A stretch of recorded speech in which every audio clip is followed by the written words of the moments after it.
Good day, my name is Dean Crocker. I'm a senior economist with the PSG Wealth research team, and today I'll be taking you through our latest EI report completed on AECI. So just by way of executive summary before I get into the crux of the slides, the results that we're looking at did see a strong recovery of the relatively low base impacted by COVID-19 related costs. The group did see strong results coming through from the higher ammonia prices. COVID-19 continues to impact the results. There are quite a few of their customers, particularly in the mining sector, which remain on care and maintenance, and as such they haven't seen that volume demand coming through. This was however offset by the stronger ammonia price. The group did see a higher increase in the net debt. This was largely due to the fact that they were trying to hold on to greater working capital, in the sense that there was greater inventory intake. The group does and is exposed to second half seasonality, i.e. that the second half generally contributes a greater percentage of the results. This is roughly between 60 and 70% of the results, which of the current set of results, the first half 21 results, implies a significantly stronger full year 21 results.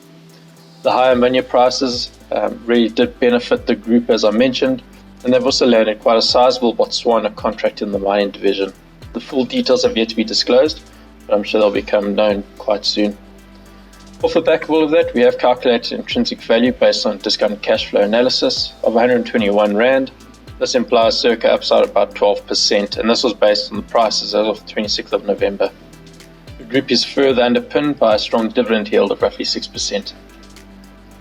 So just getting into the crux of it. So in terms of the event, as I mentioned, it was the first half of the full year 21 results. The group does see a strong performance from the mining, water, chemicals, as well as the property services divisions, so pretty much across the board. The only division that did see a decline in results was the agri department, and this was largely due to the fact that there was once-off income generated in full year 20, which was relating to a sizable sanitizer sales agreement or contract with the German Home of Interior Affairs of sorts, one of the departments. The group has mentioned that work continues on the vertical underground bulk emissions delivery system, which is quite a mouthful. This is effectively just their state-of-the-art delivery system for explosives into underground mining shafts. The EBITDA on the back of the stronger sales, which was driven by those high ammonia prices, did report a 23% improvement to 1.5 billion, which does set the group up for a strong full-year results. Underlying earnings per share, which accounts for which is not per se IFRS compliant, but does account for the COVID-19 related impact, is down 10.8% to 529 cents. And the reason it's lower, and this varies quite a bit from the HEPS values that they'll report, is the fact that they accounted for the potential losses in the full year 20 period. Hence, they expected full year 20 to be above where they are right now.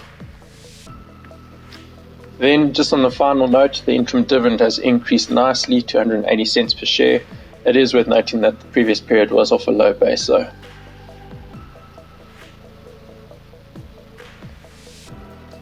Then just in terms of the impact, so on the data release, the market did react favourably. It closed higher relative to the JSE All Share. AECI has outperformed the JSE All Share Cap Index by 6.3% on a year-to-date basis, with a year-to-date return of 25.1%. Since our last recommendation, which wasn't so long ago, as in July 2021, AECI has increased by 7.5%. Then just in terms of the assessment, as I mentioned, we had completed discounted cash flow analysis. All of that is included in the EIA, thus you can see the full computation. And if you require any further detail, more than welcome, give me a shout. So in terms of the assessment, AECI is a niche product. It operates in a niche market. There's very few entrants or competitors in this market. You might have the likes of an Omnia, but there are bits kind of quite slightly different, shall we say. They are highly cash generative despite these difficult times, and despite the onboarding of existing clients who are still on care and maintenance. They have maintained their highly cash generative nature.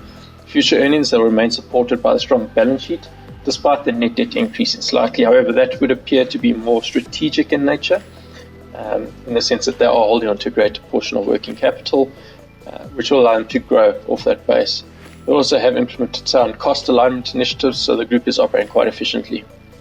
It is worth noting, as with any resource or commodity company, that they are exposed to exogenous factors, which does increase the risk of these counters, particularly given this commodity cycle right now has seen both a boom in a lot of the commodity prices, the likes of iron ore, most notably coal.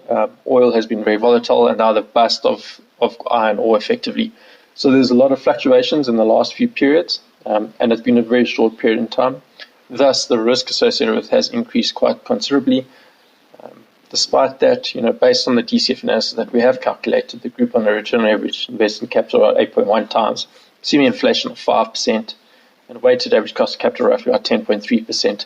We have implied a DCF value of 121 Rand, with that circa upside of roughly 12%. So just in terms of my final remarks, and I'll leave you, AECI, and this is something that Vaughan keeps on mentioning, you sometimes want to invest in the company that sells spades to the miners rather than the actual underlying miner. Well, that's the case with the AECI. They are the primary partners in terms of explosives, detonators and the likes. They do have the chemical offering, which has done very well. They have seen a nice improvement in terms of the much asphalt business, mainly operating down the Eastern Cape, the 70% recovery. They have seen that the PGM offtake has improved and recovered to, call it, pre-COVID levels, while the coal levels are still well below that. As I mentioned, there are still some customers that are on care maintenance. The adding on or the offtake of those customers in the future periods should support underlying earnings.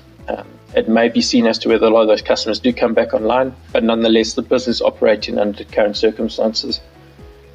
We do continue to expect to see a lot of benefit coming through in the top line based on the higher asphalt prices. It does seem that the business is able to pass on those prices to their customers. Ammonia prices, without going into much detail, is seeing quite a strong appreciation driven by LNG prices in Europe. There's quite a big disparity between the prices that are seen in the European area, continent, relative to what's seen in Africa. And it does allude to some sort of arbitrage opportunities, and I know that some banks take advantage of it. Right now, it would seem that ammonia prices have quite a bit of support on the back of the higher LNG prices. So with all of that in mind, we've calculated the intrinsic value, that 121 Rand, implying that, call it circa 12% upside. If you'd like to place a trade, you're more than welcome to speak to your financial advisor. Alternatively, the trading desk is more than happy to assist you. Please take note of the disclaimer and have a great day further. Thank you.